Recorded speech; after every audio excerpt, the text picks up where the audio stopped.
Mister Atikur Rahman Rumman আমি দেখছি সে আসছে, তো এখন সে আপনাদের সাথে থাকবে, কথা বলবে, আমি আপনাদের এখান থেকে বিদায় নেব। রুম্মন আসো।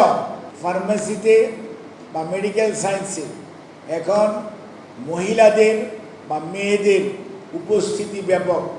নেতৃত্বে যাতে মহিলাদের একটা মিনিমাম আপনাদের টার্গেট থাকতে হবে যে কয়েক বৎসরের মধ্যে 30% লিডারশিপ মেয়েদের মধ্য থেকে আসতে হবে সব ক্ষেত্রে।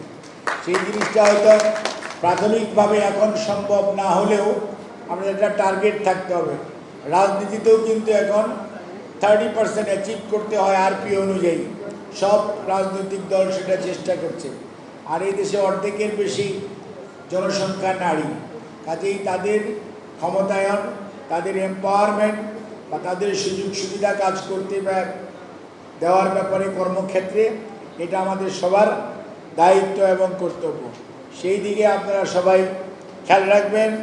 আমি আর আমার বক্তব্য দীর্ঘায়িত করছি না। আপনাদের অন্যতম উপদেষ্টা মিস্টার আতিকুর রহমান রুম্মন আমি দেখছি সে আসছে, তো এখন সে আপনাদের সাথে থাকবে, কথা বলবে, আমি আপনাদের এখান থেকে বিদায় নেব। রুম্মন আসো, প্লিজ ইউ কাম ডাউন।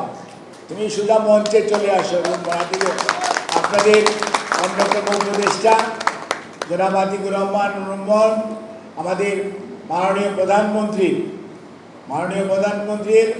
অন্যতম অতিরিক্ত প্রেস সচিব আতিকুর রহমান রুম্মন আপনাদের উপদেষ্টা উপস্থিত হয়েছে। এখন আমি আমার বক্তব্য